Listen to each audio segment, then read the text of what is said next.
Setsima TV, l'actualité en temps réel dans la spontanéité et la rigueur. Setsima TV, xibaar yu wér te wóor.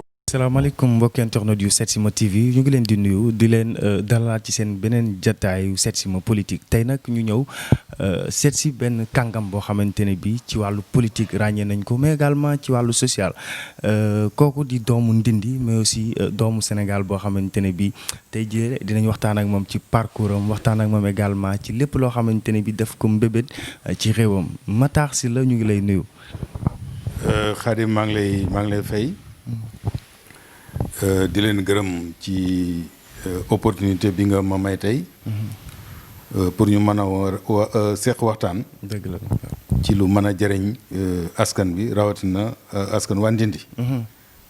merci beaucoup alors moom su waxee rek donc Ndindi la koy daanele ça montre que Ndindi la dëkk quoi mais ñu ngi ko fekk tey fii ci këram ci Dakar alors bu ñu dee wax Matar Sylla kan mooy Matar Sylla ndax mën nañu xam parcours am ci wàllu jàng fan la jaar ak ci wàllu professionnalisme ci li nga xamante ne bi ci loolu la doon yëngu kan mooy Matar Sylla bu ñu dee décrire personne Matar Sylla tey ci parcours am. waaw man maa ngi Matar Sylla mu ngi juddoo Ndindi. dafa école primaire am Ndindi. École secondaire maa ngi ko defee diggante Diourbel ak Mbacké ak lycée technique Maurice Delafosse. donc lycée technique Maurice Delafosse fa laa amee suma baccalauréat. série fabrication mécanique. dem école bu ñuy wax école nationale supérieure universitaire de technologie fa laa amee sama diplôme d'ingénieur. En 1982 liggéey naa nag bi ma génnee. liggéey naa ci entreprise yu bari. Sococim fa laa njëkkee liggéey yàlla def na aussi. ba ma fa jógee dem fu bëree bëri Sococim fa laa jeexale aussi sama carrière. d'accord donc Sococim laa tàmbalee bi ma fa jógee dem naa Sonacos bu Kaolack jógee fa dem naa Sabodala. usine bi nga xam ne moom lañ njëkk a monté muy traité or ci Sénégal man ma fàkk place biñ ko tabax. biñ ko tabaxee. donc ma participé ci montage usine boobu. démarré usine boobu nekk fa directeur production ba ne usine bi tëjee ci laa ñibbisee donc Dakar. bi ma ñibbisee Dakar jaar naa fi phosphate de Thiès. yore exploitation seen usine lam-lam bi ma fa jógee nekkoon naa fi directeur général aussi benn savonnerie ci zone industrielle bu Thiaroye fa la ma Sococim jëlee si waatee pour ma yore maintenance su usine Sococim. d'accord ba ni ma retraité en 2015. donc mën nañoo wax ne Matar Sylla c'est un technicien moom. voilà alors bu ñu waxee loolu ci sa parcours la macha allah ci li nga xamante ne bii mooy wàllu professionnel mais aussi tey bu ñu dee wax Matar Sylla ak Ndindi Matar Sylla doomu Ndindi la mais aussi ci carrière politique am ñu gis ne dafa bàyyi Dakar dem di milité waat fi nga xamante ne bii fa la juddoo fa la dëkk pourquoi choix bi pourquoi milité woo Dakar alors que Dakar nga nekk wala fi nga jot a amee ndomba tànk di fi liggéey pourquoi nga bàyyiwaat Dakar pour dellu Ndindi dafa milité ci carrière ci wàllu politique. mais fonk cosaan. fonk sama dëkk. ndax mooy sama dëkku maam. damay wax nag ne xëy na peut-être mënoon naa sax bañ a def politique. ndax boo seetloo man liñ naan je suis arrivé sur le tard en politique bi may def politique boobu 2012 la. ci la tàmbali politique. 2012 donc bi may commencé politique li des ci suma carrière professionnelle jeex bareetul tellement. bien sûr.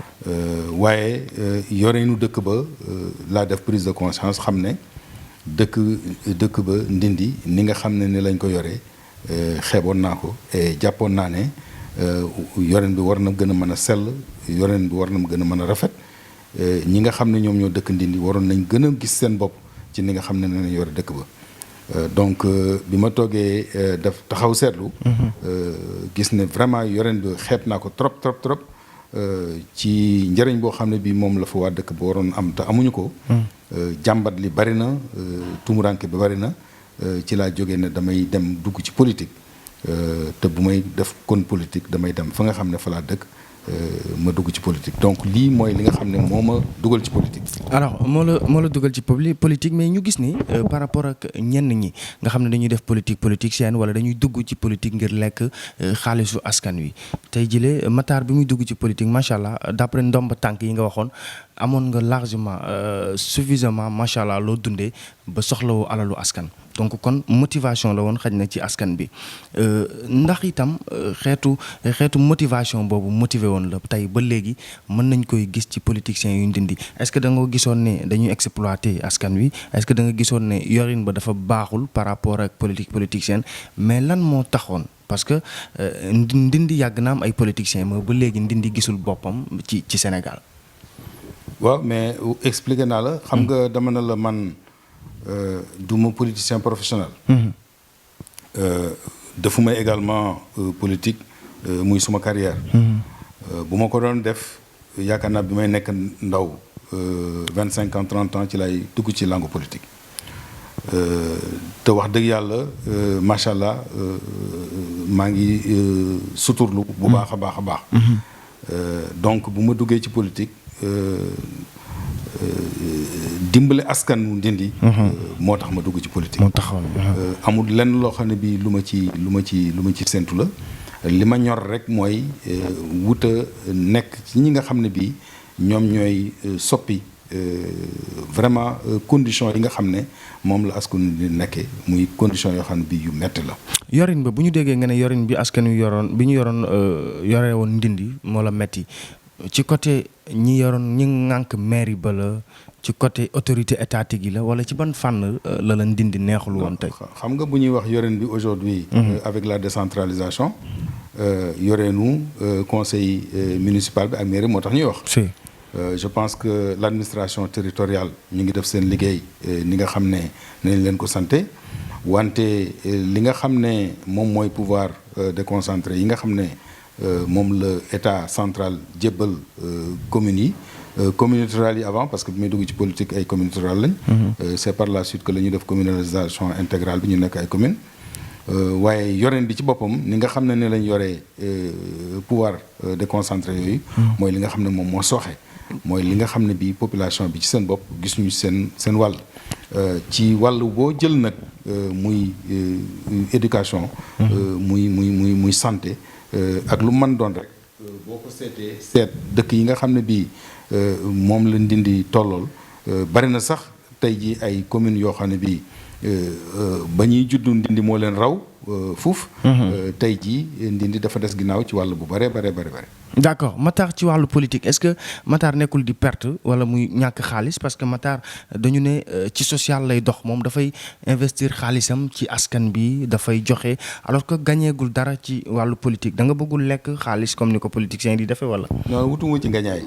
je pense que li ma la wax mooy man jëlee askan bi ci jafe-jafe yu ne nekk mooy li nga xam ne moom a yitteel. donc loolu nag jaral na ma lépp loo xam ne bi lu ma ñàkk la ci politique bi lépp loo xam ne bi lu ma ñàkk la ci APR. jaral na ma ko. sama bëgg-bëgg rek. sama bëgg-bëgg mooy participer ci développement Ndindy jëlee askan bi ci jafe-jafe yi nga xam ne ci la ñu nekk. alors mais aussi durée bi parce que bu ñu waxee 2012 nga dugg ci politique 2012 ba léegi yaa ngi APR et puis APR ñoom ñoo nekk ci nguur gi Matar lan mooy problème bi pourquoi depuis boobu APR joxuñ la poste alors que ñu ngi gis ne yow yaa ngi investir sa xaalis yaa ngi dox ci social mais ba léegi Matar amagul ndomba tànk au niveau de l'APR lan mooy problème bi. mais dama jàpp rek ne lu jot yomb. yàlla moo ko dogalagul. nit mënul lekk loo xam ne bii du wërsëgam. mais est-ce que du yaa ko xëccoowul parce que poste yi en général xëccoo la taal. waaw mais xam nga xëccoo man de fa ma dëkk. ma fa nekk di politique maa ngi fay xëccoo. d'accord maa ngi fay xëccoo li ci des nag dama koy bàyyi ci loxo yàlla dama jàpp ne bés bu yàlla waxee ne danañ ma sédd ndombo tànk rek bu boobaa danañ ma sédd ndombo tànk aw ma lenn loo xam ne bii lu ma ci yàkkamte lay doon. encore une fois may fàttali rek ne man la nga xam ne moo ma dugal ci politique du wut ndombo tànk la ma dugal ci politique ma koy rappelé waat mooy gis ne fa ma dëkk ñu ngi nekk ci ay jafe-jafe ma jàpp ne jafe-jafe yooyu war naa leen ci mën a génne loolu moo ma dugal ci politique. donc ndomba tànk ci boppam. pour wax vraiment suma kéemtalaay kattan. ndomba tànk si boppam dafa nekk loo xam ne bii. dugaluma ci politique. nee naa la sama njëlbeen wax man politique wutuma cee def carrière. wutuma cee def carrière parce que doo tem toog ba am 55 ans di door a dugg ci politique. ça veut dire que wax dëgg yàlla wut ci carrière yitteelu la. la nga xam ne moom laa bëgg mooy bés bu fekkee ne mën naa bokk ci ña nga xam ne ñooy soppi Ndindy man loolu doy na ma nomination. vision président Macky Sall doy la ngay ànd ak moom mais aussi tey jilee di jël sa xaalis di investir di dox ci social ñu toll benn période boo xamante ne bi dafa metti lool ku nekk xam ne ni yëg na ko muy wàllu tey li nga xamante ne bi mbas mi dal ci réew mi tey ndax bi mu amee comme population bu Ndindy itam daf leen touché président Macky Sall jot na la dimbali pour nga jàppale sa ay ñoñ. jàppale naa samay nit ci sama kamtalaay kàttan ci sama doole. jàppale naa samay nit en tout cas lépp loo xam ne bi responsable politique yi ñu ngi koy def feneen. def naa ko sensibiliser naa yóbbu naa ay jumtukaay wax naa ak askan bi lépp daal en tout cas lu ñu séntu ci responsable politique sàmmante naa ak loola ci sama doole bopp. d'accord bi ngay dugg ci politique APR nga àndal vision président Macky Sall moo la doyoon ba ngay ànd ak moom ba léegi mu ngi lay woy di doy vision président Macky Sall. valeur parce que c'est vrai que bi may dugg ci politique. nee naa la je suis entré sur le tard en politique. d'accord. dama tànn nag bi may dugg ci politique parti ba ma tànn di APR. la ma ko tànnloo nag. mooy valeur yi nga xam ne bii moom le président Macky Sall lambool. loolee moo tax ma jàpp ne kii ku ànd ak moom wax dëgg yàlla da nga yóbbu sab gox. fa nga ko bëgg a yóbbu ndax nekk na ay valeurs yoo xam ne bii valeur yu am solo la. ci doomu aadama. d'accord alors bu ñu waxee loolu yëpp donc ay valeurs yu am solo la ci doomu aadama muy nekk biir APR nga xamante ne bii nag yaa ngi fay wëy di militer nga def sorti mais nga génn temps am lu naqari soxol ba nga génn wax ko lan moo waraloon loolu. dama jàpp ne seetaan bi dafa doy. ndax c'est vrai fan yi passé def naa sorti ci yoonu Ndindy bi. yoon bi nga xam ne moom moo relier diggante Ndindy ak Diourbel. di yoonu 25 kilomètres. yoon boobu am na 50 ans. am na 50 ans mu nekk yoon boo xam ne bii état bi mu nekk dafa jéggi dayoo. Ndindy Diourbel. kenn mënul wax. li nga xam ne moo fa nekk ci ay accident kenn mënul lim ñi nga xam ne bii yoon bi yow jël na seen bakkan. ma gis nag ne wax dëgg yàlla bari na ay dëkk yoo xam ne bii ñu ngi koy désenclavé ñu ngi defar yoon yi. ma jàpp ne jot na président Macky Sall gestu waa Ndindy defaral seen yoon ndax at mu jot jigéen ñi ak ndaw ñi def nañ ay marche pour revendiquer ñu bitumer leen yoon bi. président de la République en 2012 bi mu ñëwee Ndindy ci campagne électorale dig na nit ñi ne leen bu ñu ko falee dana leen goudronner yoon bi bañ ko falee ba léegi yoon bi dafa mel ni kenn waxatul lu ci jëm. bi nga xamee ne bi commencé nañ Ila Touba bi marche bi nga xam ne moom lañ fi mujjee def bi nga xam ne ndaw ñi dem nañ ci sous-préfet. di demander autorisation pour def marche comme ni ñu ko daan baaxoo defee at mu jot man personnellement sous-préfet bi fa nekkoon jamono yooyu woo na ma ne ma ndaw yi ñëw nañ fi de indi fi demande d'autorisation marche dinaa leen ko signaler nag waaye Matar dama lay wax ne loolu jaru ko woon ndax yoon bi inscrire nañ ko ci projet Ila Touba bi. ki nga xam ne moom moo nekk maire Ndindy également wax na ko waxati ko wax nañu ne yoon bi inscrire nañ ko ci Ila Touba bi Ila Touba bi jeex na depuis 2 ans yoon bi kenn waxatul wax ay waxam ba jamono yi ci ginnaaw bretelle bi nga xam ne moom moo jóge ci Ila Touba bi dem Diourbel engins yi ñëw nañ defar ko ñibbiwaat fañ jóge woon te bi engins yi ñëwee maire bi ci boppam sa wax nañu ne engins yi nekk na en place dañuy defar diggante Diourbel ak Ndindy waaye à notre grande surprise gis nañ ne defar nañ diggante Ila Touba Diourbel fàtti Ndindy lii mooy solo yi sorte bi nga xam ne bii def nañ ko bërki démb ñu bëgg président Macky Sall fàttaliku ne joxoon nañu promesse en 2012 pour defar yoon bi ñuy am yéene na bala ñu egg ay élection bala ñu eggati ay élection yii ci suñu kanam muy élection législative que yoon bi dinañ ko defar. mais aussi Matar est-ce que loolu du ne président moo leen fàtte mais est-ce que jëlul tey jaarale ci maire bi comme wax nañ ne comme maire jotoon nga ay promesse mu jóge ci maire bi est-ce que itam loolu xawul louche par exemple maire bi ñëw ne engins yi ñëw nañ dinañ ko defar ba tey jii kenn gisu ko. non loolu moom dama yaakaar ne waxi politicien la woon rek. mais aw ma yaakaar ne yoon bi voté nañ budget bu ko defar budget bi di dem feneen furul ci yoon bi. mais Ndindi dafa am donc gëm naa ne rek waxi politicien la woon. Ndindi dafa am maire je pense que yenn yi aussi bu fa waree am d'abord ci maire bi la war a njëkk a jaar est-ce que loolu aussi nekkul ci responsabilité maire bi mu jóg taxaw ci ni mu war a taxawee. ci gox bi mais nous pensons ñun ñëpp. jàpp nañ ne maire bi na nga xam ne ni la waroon taxawee. pour wax ci yoon bi xeex ci yoon bi défendre pour ñu defar ñu yoon bi dañu jàpp ne taxawul amul taxawaay boobu parce que gisuma benn yoon assemblée nationale maire bi défendre fa Ndindi pour que ñu defaraat yoon boobu. donc gëm naa ne politiciens yi nga lu jiitu maire bi sax lay wax parce que nee naa la yoon bi am na 50 ans damaa gëm ne Ndindi bu amoon politiciens yi ma waroon am bu yàgg ba léegi. yoon bi defar nañ ko comme ni ñuy defaree comme ni ñuy désenclaver dëkk yëpp yaa am ay politiciens yoo xam ne bii politiciens yu devenir seen gox soxal la pour politiciens yu nekkinu askanu seen gox soxal.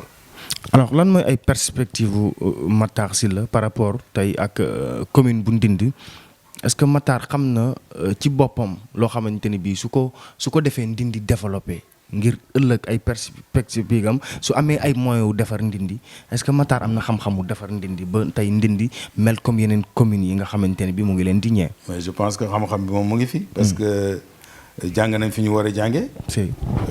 xam nañ li nga xam ne moom la nit ku baax de xam ci wàllu xam-xam ci wàllu liggéey ci wàllu développement. la ca des nag mu ngi ci dépendre ci askanu Ndindi. ka nga xam ne moom lañ fas yéene jiital. mu nekk ca bopp mairie bi bés buñ ca eggee. en tout cas li nga xam ne moo ñu concerné ñu ngi continuer suñu liggéey ci base bi di dem ci suñu base jàpp suñu base di wuta nag toujours di yokk base bi. loolu moom duñ ci tay bu dégg bëccëg. mais Matar yow aussi est-ce que nit ñi jàppuñ ne par exemple bëggoo jiite dara ci Ndindi est-ce que bëgguñu est-ce que gisuñu ne da nga bëgg a ñëw rek pour dimbali leen comme ni nga koy waxee chaque jour en plus ngay wane loolu heure boo ñëwee donc def social def li nga xamante ne bi moom nga war a def et puis bu xëccoo jotee par exemple nga bàyyi ñeneen ji est-ce que finalement duñu jàpp ne non Matar daf ñu bëgg a dimbali seulement mais politique intéressé wu ko. mais politique moo ma intéressé par ndax ma ñëw Ndindi. te itam defar Ndindi yaakaar naa ne kenn amul moyen sa moyen bopp pour defar Ndindi yaakaar naa ne développer ab dëkk nit mënu ko état moo koy def donc maa ngi politique ndax élection 2014 dama laajoon baatu askan bi pour jiite maire bi. yàlla dogalu ko. donc la nga xam ne moo nekkoon sama bëgg-bëgg 2014 moom moo nekk sama bëgg-bëgg ba tey te loolu waa Ndindi umpale wuñ ko. d'accord alors monsieur Matar Sylla li ñu lay laajaat mooy Ndindi est-ce que am na ay koppar par exemple bu ñu gisee configuration Ndindi actuellement ni mu mel ak yenn jafe-jafe yi nga fay wax est-ce que dañu naan mairie bi mu ngi générer ay ressources yu mën a defar Ndindi. non xam nga mairie commune rurale. amu ci benn bu am suffisamment de ressources pour defar commune. d'accord waaye du ressource yi nga xam ne moom la mairie bi di générer rek ñooy defar commune. état dana ci dugal loxoom bu fekkee ne également nekk nga maire. dama jàpp ne war nga dem bitim réew. di lijjanti loo xam ne mën nga ko indi ci sa mairie. am suffisamment xam-xam boo yoree commune bi. oui bien sûr am xam-xam je pense que kooku wax naa ko léegi. yàlla dénk nañu xam-xam yàlla dénk nañu également ay relations. yàlla dénk nañu xam-xamu naka la ñuy mën a wutee xaalis pour développer dëkk. donc la ca des rek mooy askan bi dénk la seen baat mais en tout cas xam-xam baa ngi fi engagement baa ngi fi bëgg-bëgg baa ngi fi yéene baa ngi fi pour lépp loo xam ne bii mooy war a mën a defar Ndindy rek ñu taxaw ci loolu. d'accord alors mi ngi noonu mais nag fi mu nekk nii yaakaar naa ni comme bi ñu tàmbalee ba tey bi Matar tàmbalee di politique ba léegi jotagul benn ndomba tànk boobaak léegi ay moyens boppam rek lay demee est-ce que jotul aussi mu tàppe fort wax ne bëgg naa poste bu ma defaree sama gox wala bëgg naa loo wala ba tey yaa ngi toog Matar di xaar yàlla comme ni ñu koy waxee. maa ngi xaar yàlla mais li mu bëgg a wax mooy. yàlla bay sa tool. dëgg la yàlla bay sa tool. c'est la raison pour laquelle ma ne la nga xam ne moo nekkoon sama taxawaay ci njëlbeen ba léegi maa ngi ci. maanaam lépp loo xam ne bi jàpp naa ne sama warugar la par rapport ak waa Ndindy. maa ngi ci loola. la ca des nag ma bàyyi ko ci loxo yàlla loolu laa la wax waaye néew ma la dama toog rek jàpp sama ñaar. mais président de la république est-ce que gis na li ngay liggéey ci commune. mais dama jàpp ne président de la république amul lenn loo xam ne bi lu koy mën a ump la. parce que nag on dit souvent que le président de la république c'est l'homme le plus renseigné du Sénégal. d'accord donc yaakaar naa ne amul lenn loo xam ne bi lu koy mën a ump la ci réew mi damay jàpp ne rek séddale moo yombul rek. séddale moo yombul n'importe qui sa biir kër sax séddale fa des fois mu xaw lay jafe sàkkantuma nag bu fekkee ne am réew nga yore. alors ba tey donc fi ñuy jeexale mooy réew mi nga xamante ne bii fi mu nekk nii traversé na ay crises yu bëri mais aussi ñu gis leneen lu ci juddoo muy phénomène bu metti wàllu immigration clandestine xale yi di jël ay gaal di dem Espagne ñu bëri jota cee des ci géej gi donc ñàkk seen bakkan loolu nan nga ko jàngatee. mu nekk phénomène boo xam ne bii phénomène bu métti la. très sincèrement phénomène bu métti la mais dafa nekk aussi phénomène boo xam ne bii bu complexe la. bu complexe la ndax responsabilité yi foog naa ne fi mu situé wu bari na. c'est vrai que ñi nga xam ne ñoom ñooy tukki am nañ ci responsabilité parce que choix la waaye. Société bi également am na ci responsabilité parce que ñu ci bari bu ñu bëggee tukki bëgg a tekki moo tax ñu bëgg a tukki. dina am benn pression sociale boo xam ne bii ñoom danañ ko dund ba dañuy jàpp ne rek tukki rek moom moo leen ci mën a génne. ndax bu fekkee ne da nga nekk ci koñ gis sa morom yàlla dimbali ko mu tukki ñëw tekki nga yore ndey ak bàyyi am loo xam ne bii. moo la war ci ñoom te mënuloo ko day dal di xaw a metti. pression sociale bu bokk na ci li nga xam ne bii bari na xale yu bari di tukki. état bi également ñàkkul am na ci responsabilité. ndax bari na ndaw ñoo xam ne bii xëy na peut-être ñàkkum xëy moo tax ñuy tukki. waaye loolu yaakaar naa ne. alors que Dame Diop moo yor xëy mi de sa waaw may ma ñëw ci Dame Diop wax dëgg yàlla. non il faut reconnaître que très sincèrement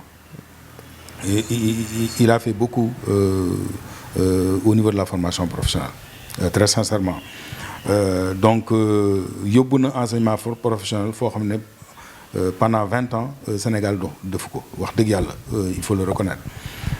Donc mu ngi ci formation professionnelle bi ndax ndaw bu fekkee ne amul métier. ak loo ko yéene wutal am xëy mënta am xëy. loolu nekk na loo xam ne l'État est conscient de ça ba depuis 2 ans 3 ans même ou plus depuis que quand même 3FPT parce que jiitu na sax Dame nekk ministre. bien sûr mais xam nga Dame bi ñu créé 3FPT Dame Diop la ñu joxoon direction générale 3FPT donc liggéey ba ma nga tàmbale woon depuis les 3FPT yaakaar naa ne lu bare dox na fi liggéey na ko ci formation professionnelle ba yokk na en tout cas employabilité li muy wooyee employabilité. parce que toujours bu nekk à la télé il parle d'employabilité. c'est vrai donc wax dëgg yàlla yokk na employabilité ndax nag ndaw yi bu ñu leen bëggee wutal liggéey àla kuleyal foog ñu jàngal leen métier. te loolu taxaw na ci taxawaay boo xam ne bi taxawaay bu mat sëkk la. donc responsabilité boobu la ci état bi amoon mu ngi koy dox ndax nag mënul xëy lépp sotti.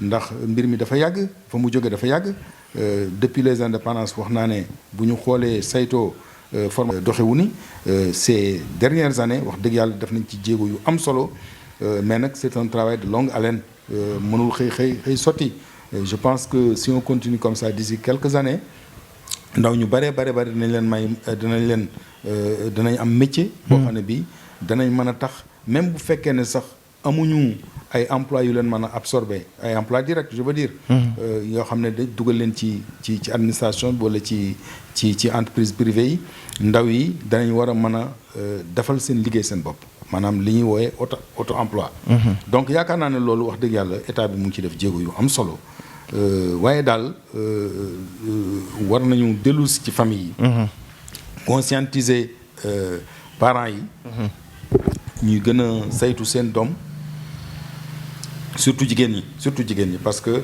bari na ci ay xale yoo xam ne seen bàyyi sax buy tukki duñu yëg ne tukki la waaye nag xale yi amul lenn lu ñuy def loo xam ne luy ump seen yaay lay doon seen yaay moom très souvent ay confidente xale yi la ñuy doon donc jigéen ñi maa ngi leen di ñaan ñu gën a consciente ci mbirum mbëkk mi xam ne bu ci ñaar réussir juróom-ñett am nañ ci ay tolof pression familiale bi surtout mais aussi ay nit ay bonne volonté yoo xamante ne bii dinañu jàpp parfois seen gox ci ay nit parce que yow aussi dégg naa ne fële nga dëkk ci Ndindi bëri na ci ay jeunes yoo xamante ne bii yaa leen wutal liggéey donte nangu woo koo wax. Oui, c'est vrai. Bon, bi ma nekkee en activité bon aujourd'hui je le fais beaucoup moins mais bi ma nekkee activité wax dëgg yàlla de toujours fu mu mës a liggéey rek def naa sama kéemtalaay kàttan pour dugal fa ndawi Ndindi muy ba ma njëkkee nekk Sococim bi ma demee Sonacos bi ma demee Sabodala am na vraiment Sabodala sax ñoo xam ne ay techniciens yu xereñ yoo xam ne bi yóbbu woon naa leen fi Ndindi moo nekkoon seen cosaan bi ma dellu si Sococim naka noonu am na ay ndaw yoo xam ne bi yóbbu naa leen foofu ñuy liggéey dama jàpp ne loolu moo war a nekk waru même bu ma defuloon politique ça c'est le volet social c'est le social de Matar Matar qui œuvre toujours pour le social donc mi ngi noonu loolu mënuñ ci woon ñàkk parenthèse la parce que xam naa ni itam action sociale yi ngay def yëpp doo koy faral di fësal boobu sax dama koo sàcc ngir wax ko Pape Matar lan la ñuy tàggatoo tey ci naaw yegsi nañ ci cappaandaw émission bi lan ngay dénkaat waa Ndindi wala lan mooy doon sa kàddu gu mujj ci émission bi par rapport ak sa commune Ndindi parce que xam naa ne toujours ci Ndindi ngay wax. xam nga nit ku nekk ak na la yàlla bindee duma politicien ni ma koy faral di waxee duma tàyyi di ko wax duma politicien de profession te li ma ci dugal dëgg mooy bëgg a génne nit ñi ci difficulté yu ñu nekk loolu boo ko waxee rek wax nga social yàlla bind ma nag wax dëgg yàlla xëy na waruma ko woon sax wax sax ñeneen ñoo ma ko war a waxal waaye bëgguma di def di ko wax bëgguma di def di ko wax damay préférer rek parce que nag bu fekkee ne da ngay def rek ngir yàlla moom mu ngi lay gis donc damaa jàpp ne boo defee lu baax rek yàlla moom moo lay fayal boppam ala kulli yàlla man loolu laa gëm dama gëm loolu donc moo tax li may def duma ci tàyyi mukk bu kenn yaakaar ne dinaa def parce que xëy na ñu bari dinañ ne parti bi de moom de mu ngi def rek waaye te parti bi faalewu ko defalu ko dara déedéet man la may def rek su ma ci parti bi faale mais tant mieux su ma ci faalewut yàlla faale ma ci ndeysaan waaw man noonu laa ko gisee quoi. d'accord donc noonu laa ko gisee donc loolu daal mooy li nga xam ne bii mooy sama jikko. damay def rek parce que dama war a def ndax dama jàpp ne ab dëkk bu fekkee ne da nga fa juddoo. yaroo fa dëkk ba defal la li mu man lépp en retour boo demee ba tekki. yow yaa war a seet loo mënal dëkk bi nga def ko donc loolu li may def yëpp loolu la. donc. c'est important c'est important terminer rek di la gërëm. merci beaucoup vraiment di la sant bu baax a baax ci opportunité bi nga ma may tey. pour ma wax ak waa Ndindi. ndeysaan maa lay jaajëfal merci beaucoup donc jërëjëfati Matar Sylla mi ngi noonu moom bonne volonté la mais aussi politicien la mais aussi bonne volonté bi la ñu gën a xam ñun moom la ñu sax gën a ràññee l'homme qui ne parle que de Ndindi mi ngi noonu borom Ndindi ñu ngi koy jaajëfal bu baax moom la ñu amoon tey ci Setsima politique donc ki nekkoon ci technique cadrage di Junior Gueye di leen jox dig daje incha allah ci beneen jataay Setsima politique. Setsima TV, l'actualité en temps réel dans la spontanéité et la rigueur. Setsima TV, xibaar yu wér te wóor.